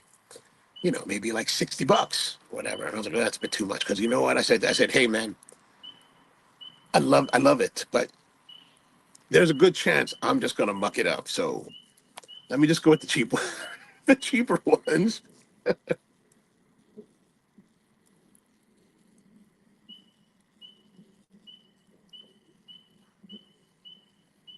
So I got a couple match boards. So it should be kind of interesting. But that guy, he made Kavika. There was ukuleles by Kavika, and he actually stopped. I think my understanding is he actually stopped making ukuleles not too long after that. But his were some of the very best I'd ever heard. Like it was the tonality was beautiful. The playability, the way that you would hold the fretboard and the height of the bridge compared to the rest. I think it was just like It was perfection. I mean, prior to that, I'd only played um, um, ukuleles made by a company called Kamaka. And Kamaka is like basically the traditional maker of ukuleles in Hawaii. Like they are the oldest and like the most venerable. And they made solid instruments. But it's interesting when you looked at the Kavika, in 1998. My first one I got in 1992. Perfectly fine instrument, all koa wood, beautiful. And I think at the time, a new tenor, six string, was $600 in 1992. I got mine for like 400 because it was a factory second. Like there was a blemish on the finish where the neck met the body. Like there's a tiny blemish, right? And so unless it was perfect, they would sell them at the factory. Like they didn't normally sell instruments at the factory, but you could buy the seconds at the factory back then. I don't know about today. I could probably just ask Chris Kamaka today if they have anything like that. But they were fairly simple instruments, like the body, the neck was one piece, so there was the neck. So the neck was one piece with the pegboard was all one piece, and then there was two. The second piece was right where it tapers down.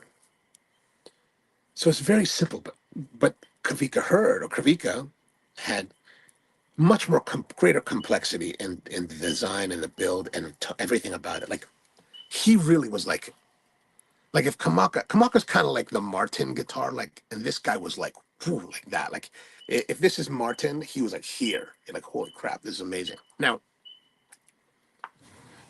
I think because of Kavika and then a succession of other ukulele luthiers over the years that were making very high quality ukuleles.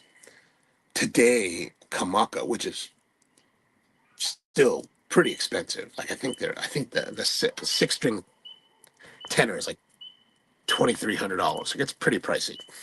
Like I can't even think about buying one of those. But like the level that they have jumped up to, like they have stepped up their game. Like the quality of the instruments they're producing today is vastly superior to the quality of the instrument they produced when I bought them. Cool. If you're looking for ukulele, Kamaka is still an excellent manufacturer.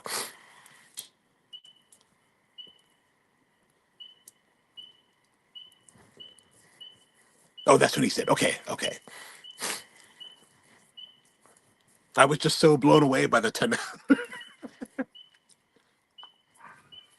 And that thing still plays wonderfully today. The sad thing is that my musicianship is not equal to the level of that instrument. Like to compare it, if I was a violinist, it would be like owning a Stradivarius and I sucked at violin.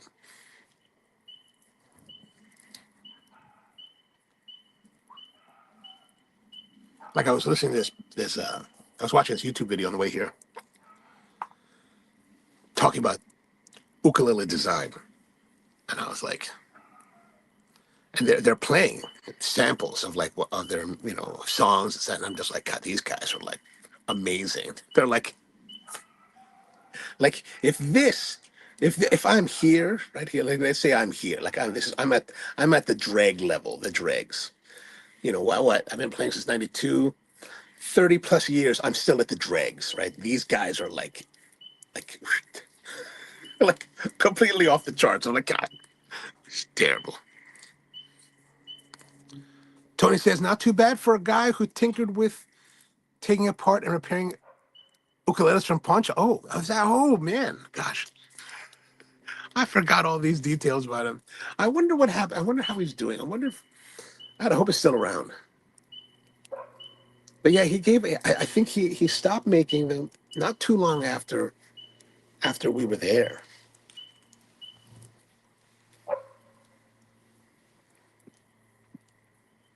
Which is really quite a shame. Like his stuff was amazing.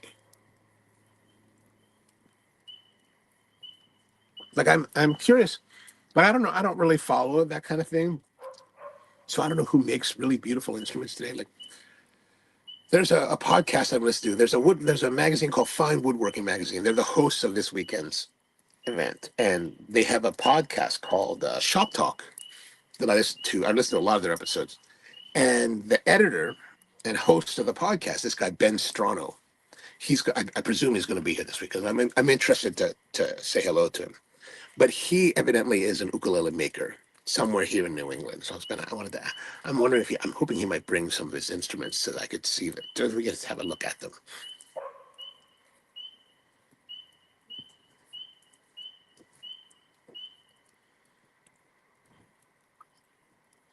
But yeah, I think if I remember correctly, Tony, I don't remember. I want to say that instrument was $1,800. So a Kamaka at that time was not too far from the $600 that it was in 1992. So 6 years later, maybe the Kamaka was maybe $800. So this guy was like significantly more expensive, I think. If I remember correctly, the 1,800 figure. Is that right? I don't remember. I don't remember, actually, to be honest. Yeah, that little puff there was a little bit sharp.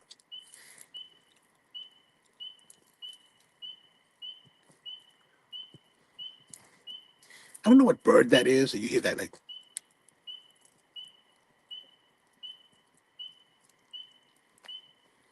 but he has not stopped the entire night. Oh, now he stopped.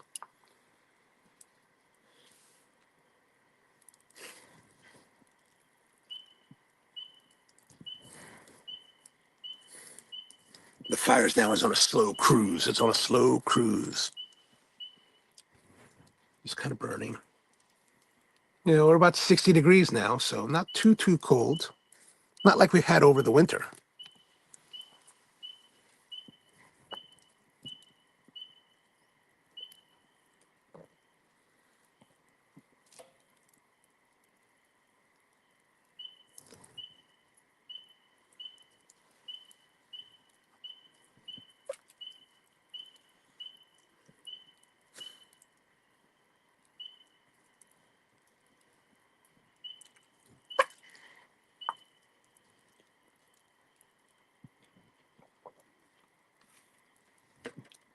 This is a very chocolatey kind of flavor. It's not terrible.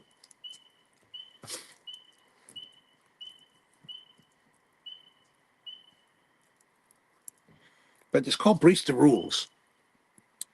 And it's from South Korea. You know, South Koreans, man, they're so into coffee. My first trip there since I got into coffee was in 2015. And prior to my first trip there, I used to hear people talk about Seoul, and they're always like, "Man, you know, they're so into coffee there. There's a coffee shop in every corner." And I was like, and you think when you hear about things like that, you think that's hyperbole, right? You're like, "Oh, come on now, it's not that crazy." I'm sure they're crazy, but it's not that crazy. And then I went around the city, and man, what I thought was an exaggeration was actually an understatement. Because they weren't just on every corner, they were like on every corner plus every half block. Like there was a coffee shop with a roaster in it, a small roaster, but like every half block, I was like, man, this place is out of control. Like, these people are crazy about coffee. But it made me wonder, and I think I found out later that, you know, that when you have such permeation into the marketplace, very few people make any money at it. I was like, it's kind of crazy. But they're super serious about coffee. And, you know, Korean society is very, like, straight. They're very strict. So they're doing coffee in a very certain way.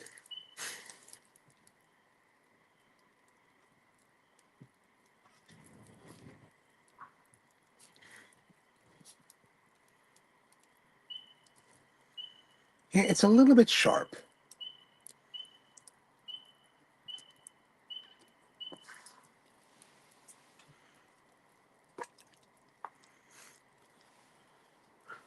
So I found some news.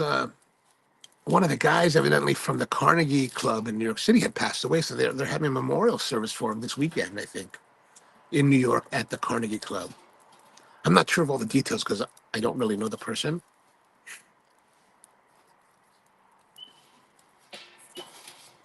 I'm going to try to muck with this fire a little bit. I probably shouldn't do anything with it.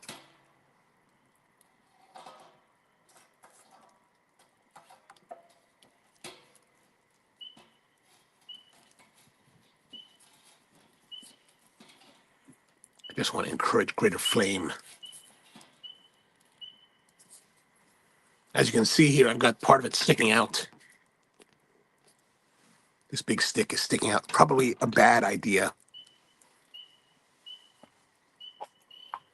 So I've got to be a little bit vigilant about when this burns through. So so I can catch it when it falls.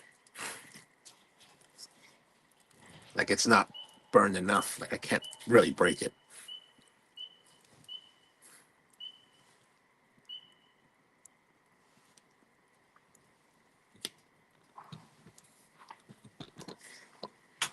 Got some twigs here. Oh, plus, you know what? I just noticed that the deck has got a rubberized coating on it.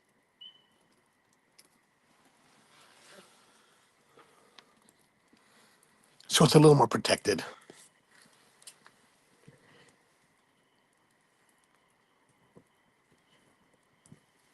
which should bode well. Should bode well for us. Or maybe it'll bode worse because maybe now the rubberized coating is melting and the whole thing's going to catch on fire. Which again would be an unfortunate situation.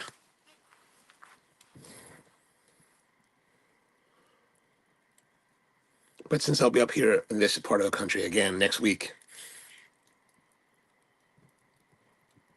so basically I'll go back Saturday night,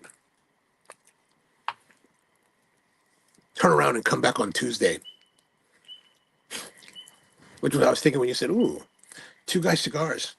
It's only a couple hours, like an hour and a half from Boston. That's doable. Evidently, Two Guys is right across the border in Salem, New Hampshire. It's right on the northern border of Massachusetts. And the owner, Dave Garofalo, used to be a Boston-based retailer. And when Boston's laws regarding cigars became very draconian, he moved his whole operation up to New Hampshire, where it's much, what was they say, live and die free, or whatever they call it. And he built a big operation there. He got 3 stores, and very nice store, actually very well stocked. Like when I only went there once, like back a few years ago, and it was really quite well stocked and really nice. And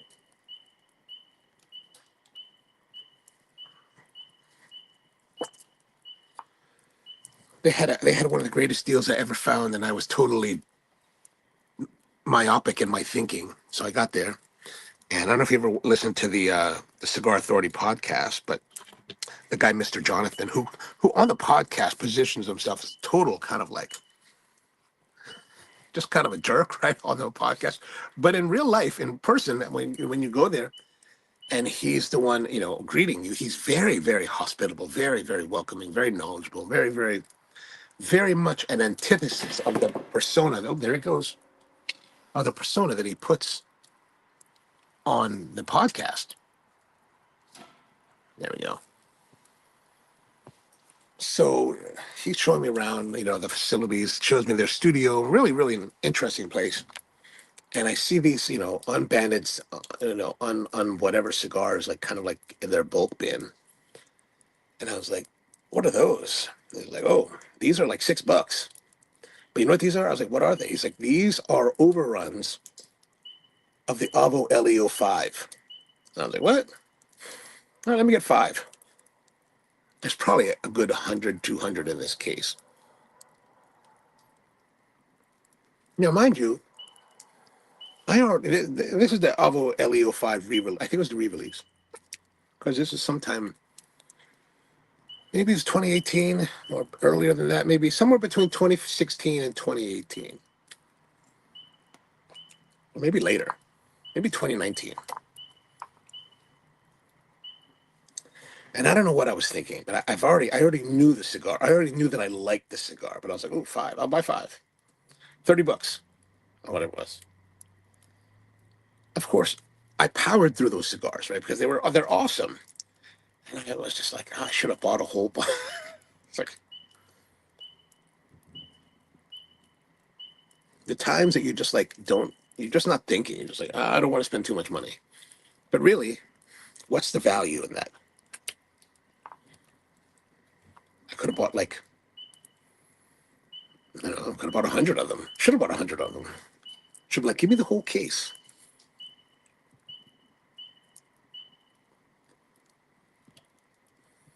But it wouldn't be very Christian of me to do that. We want to let everybody have a taste. Right? What would Jesus do? Would Jesus have gone there and been like, hey, here's the Avo Leo 5 overruns. Should I buy them all?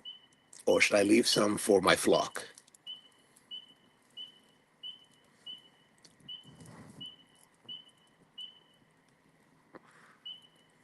You know what? I was thinking. I've been making chairs, right? This is something I was just thinking about. So I've been listening to these podcasts about chair making, and evidently, like chairs for commoners, for people like you and me, are a relatively new phenomenon. Probably developing somewhere around the 16 to 1800s. Prior to that, or definitely by the 1800s, prior to that, chairs were reserved for like the aristocracy, for the king, for the leaders. Only they sat in chairs. Everybody else sat on the floor.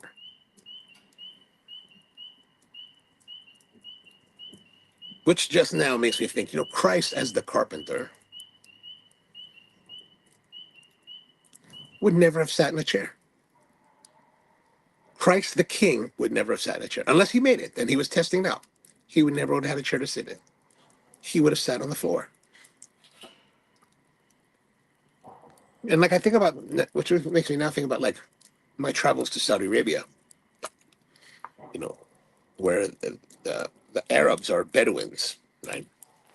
Tribal peoples that roamed across the Arabian Peninsula. When you go to their traditional, setups today, they're on these relatively low, what I would describe as couches. So if you ever watched the John Wick movies, right? When John Wick makes his trip to the dunes of Arabia and finds the guy that runs the table, only the guy that runs the table sits in a chair. Everybody else isn't, and he sits on the floor. This is how everybody sits. And it just kind of makes me think, oh, this is really how people sat for generations. They never had a chair. Chairs are a relatively new phenomenon in human history.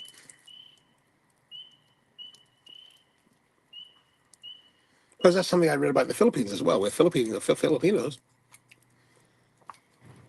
like Filipinos didn't have chairs. Well, didn't have chairs. How'd they sit? They sat on the floor. What if you're a fat guy? If you're a fat guy, sitting on the floor is really a challenge.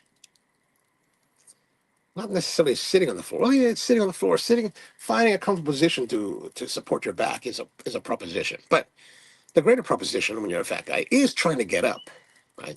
You've got to contort yourself and roll over and find a way to balance yourself and push yourself up, and then not have your knees buckle. It's really quite a chore. And so when I was at Nakashima's, right, they have all these. The nice thing about the tour at Nakashima, you go to these places where they have like these expensive furnitures, and they don't want you to sit in them, right? But at the Nakashima tour, they let you sit in any chair that's out there. They're like, have it try all the chairs. I'm like, wow, these are like $4,000 chairs, and you just want me to sit in them? Like fat guys sitting in these expensive chairs? Like, yeah, sit in them. We don't care. It's not. I guess the thought is like, it's not like they can't make more, right? So you're sitting in these chairs, and they have this one chair. There's some of their very famous chairs, but they're only the seat is only 12 inches off the ground.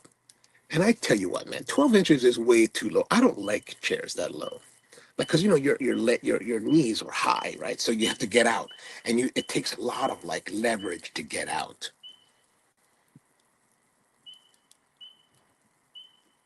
I think for me, the ideal chair height, seat height, is 17 and a half inches. That's just for me.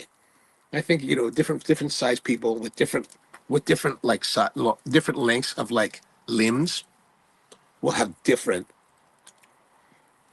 heights. So as I've been thinking about chairs, it's like trying to figure out what is the ideal height. I think 17 and a half is good, but it's not going to be good for everyone.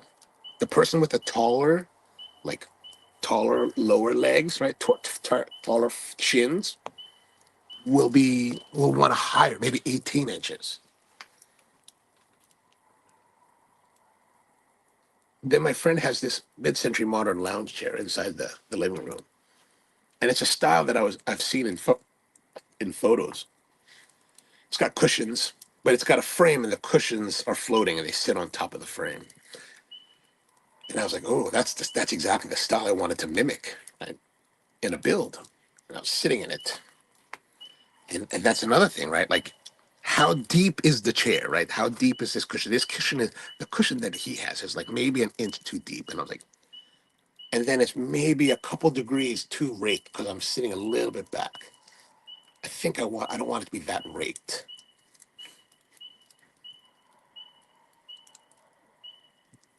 So I think I'm gonna measure this chair and do like very strong, accurate measurements of it. I'm just thinking about it now, like the angle of the seat, right, has to be a certain way. So I'm like, oh, I need to get, and I just realized that how do you measure the angle?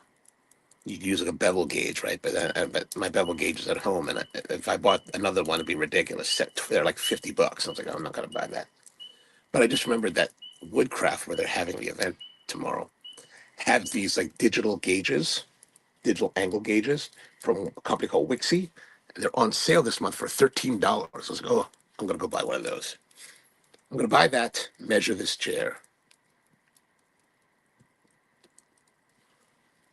because I'm thinking about a coffee, a cigar lounger.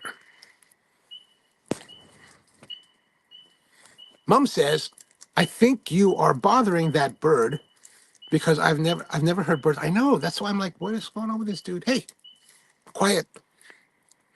Huh? Hey, he listens.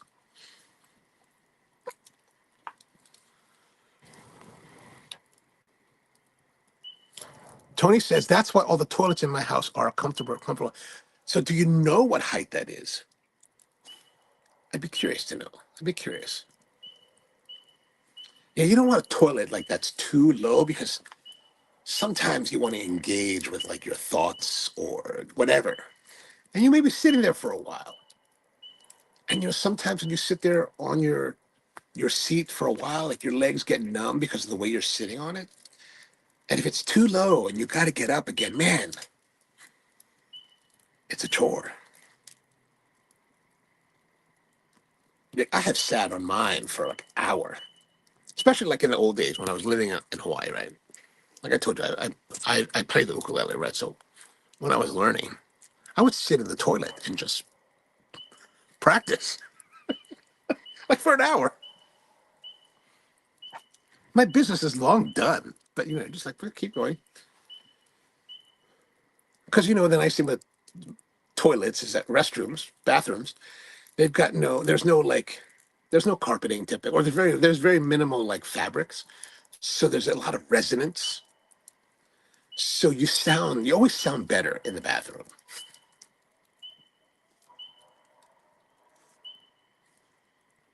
Like if you go up when you're in a resonant room, that's what you're used to, and then you go outside where there's no resonance and everything is just projecting in all directions. Like it's actually a lot more difficult. You're like, man, I can't hear myself. I don't even know if it's in the right tone. It's very, very strange. Tony says, I don't know, but it's in between a regular height toilet and a hard cap high toilet. Oh, interesting. I don't even know what a hard cap high toilet is. Steven's with us. What's going on, Steven? How you doing, man? How is work? How's everything out there?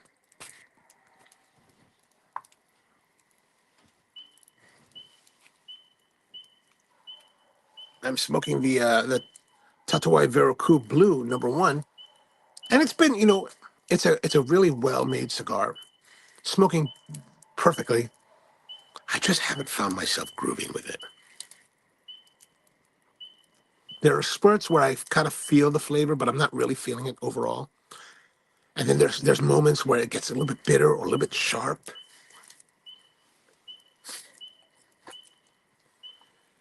I think when it comes to Tatuaje's banding, I think I like the brown labels best. Brown and black. Those 10th anniversaries, ooh. I think I like the 10th anniversary better than the 20th anniversaries.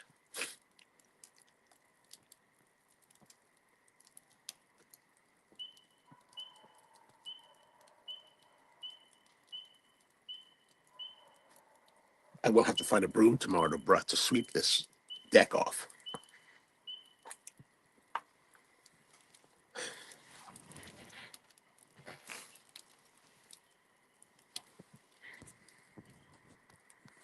Stephen, listening while driving home. That's what your brother was asking about you earlier, and I was like, I bet he'll come on and he'll be listening as he's making his way home. Oh, handicap. Oh,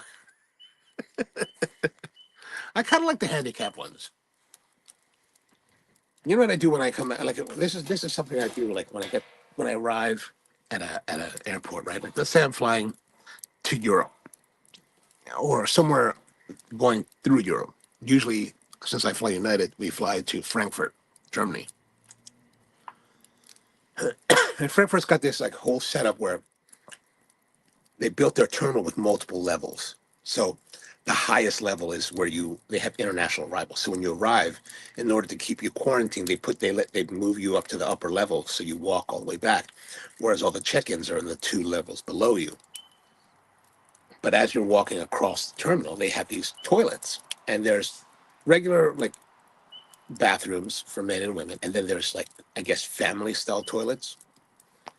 Man, when I arrive, I just jump into one of those family toilets and just spread out, do some business. The nice thing about European toilets, right? Like, here in America, we have stalls, and the stalls, as you know, in America, are just partitions that are open on the top and sides. And in Europe, they build you little rooms. So you have these little rooms, which is nice. But you know what? I got my bags. You get the family toilet. You can spread out, change your clothes, get a nice change of clothes going on. It's really quite nice. Maybe do some evacuation, from your flight. And then if I have time, usually I have access to the lounge. And Lufthansa have these fairly nice lounges where they have a lovely breakfast spread. So you go there, have some breakfast. Usually it's like eggs and some sausage. And then they have these beautiful pretzels that I love. So I get the pretzels, especially the ones that have the cheese on top. Oh, so good, so good. And after breakfast, they usually have a smoking room. So I brought a cigar with me. So I'll go to the smoking room, have a cigar. Now it's about 7 a.m., right?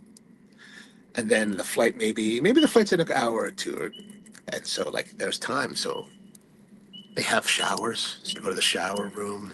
You get your own shower room, and then you take a shower. It's lovely. It's a lovely way. It's a lovely way to go.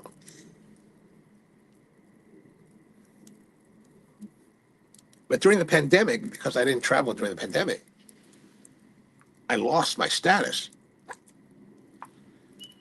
So when I resumed traveling in 2022, I didn't have the status that allowed me access to this lounger. So the first couple trips through Europe, I had to like sit in the regular lounge. I was like, a little bit difficult, but I was able to reclaim that like after a couple trips because there's just so much happening, right? Actually, by that point, United had changed from mileage for the tiers to overall spend for the tiers, and because I was traveling during the end of the pandemic, flights were very expensive. So I think in like 2 trips, I made status again. I was like, man, we spent that much already.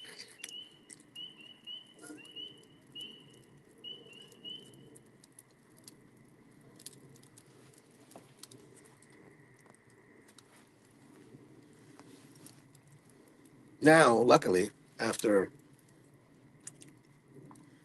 I was able to, now I don't worry about the status because during one of my trips in 2022, I finally reached a milestone with United where the high, one of the first true like milestone is the 1 million mile mark.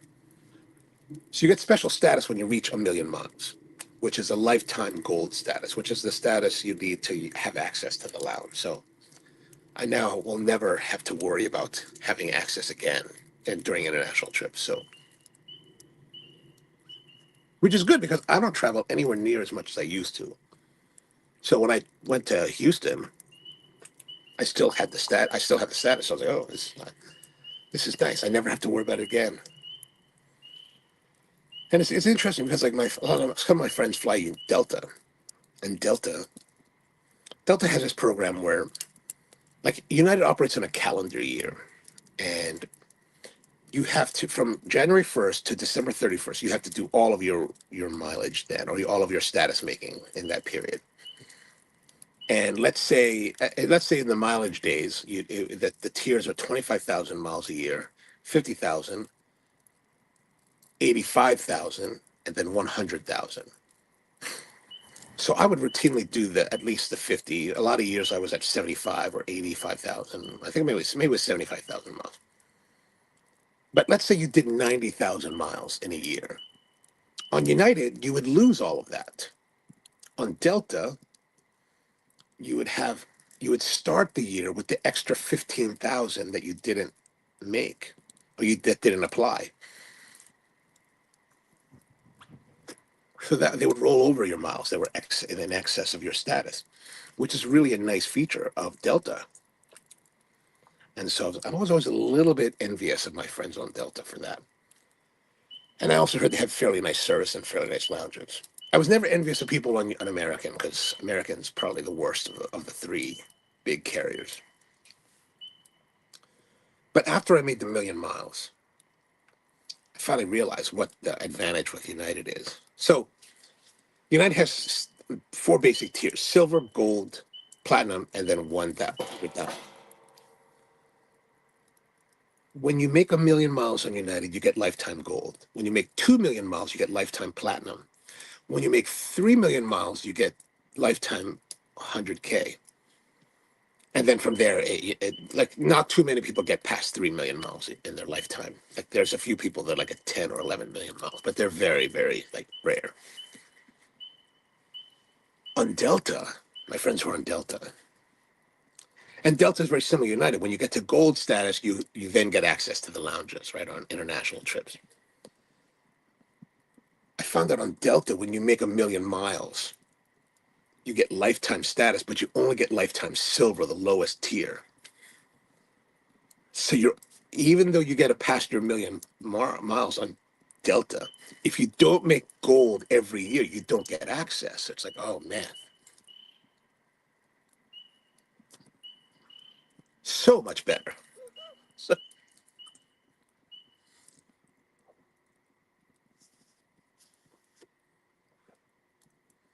but back then, airline miles were straight mileage, right? Now, over the last like 5, 6 years, they changed it to now it's all about total spending. So you have to spend so much money per year with the airline to get the different tiers. And I haven't followed. I haven't followed what the mileage spend is, because I never worried about it. Um, but it's a lot more difficult in that you have to spend so much more. And in some cases, it's probably better for other people, because if you were a domestic road warrior, and I'd see guys doing domestic trips. They're doing like multiple trips a week, weeks on end, and it's like, man, that just is, and they never get the status. So it's like, because the number of miles they do is relatively small comparatively, where I could do a few trips a year and hit the different status levels, because you're adding 15, 30,000 miles a trip. Well, that's done. So for them, it's probably better, because they'll still spend whatever amount.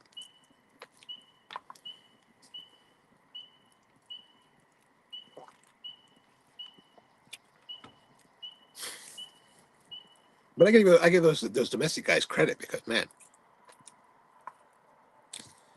if you were a domestic traveler on a very regular basis, that's a brutal way to go about it.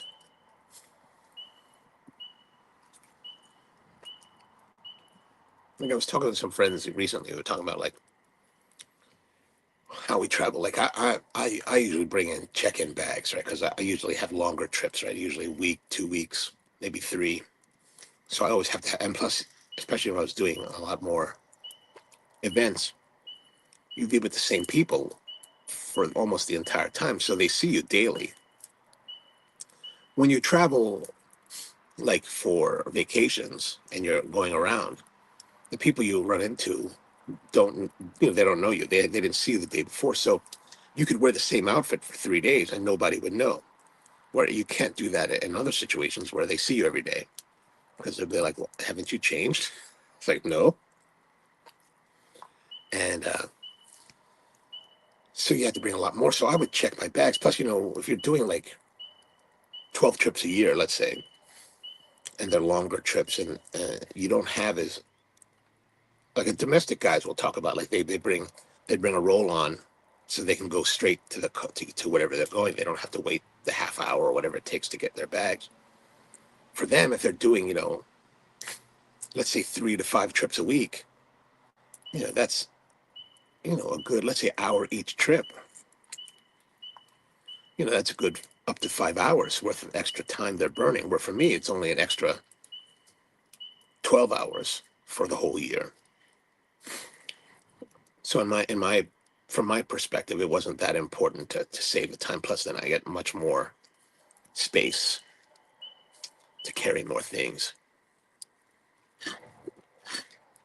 So that was the Tatuaje Verocu Blue, #1. So let's see. So I think that, for me, I would say it was very good throughout all of the three thirds. So that would be like 8, 8, 8, 8, 8, 8, plus the 8, 5. So we're at 56.5 overall. And I would say, like, let's say burn and draw was excellent. I can't really say it's excellent. Consistently, very excellent and consistent. So another 18. So 56 plus 18.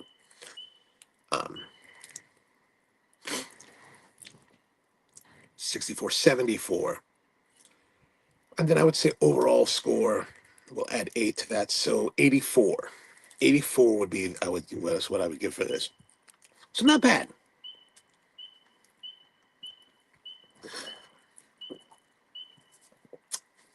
This coffee, barista rules.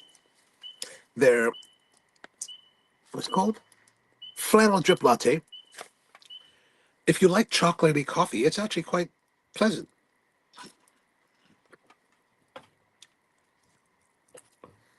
All right. Well, the fire is dying out.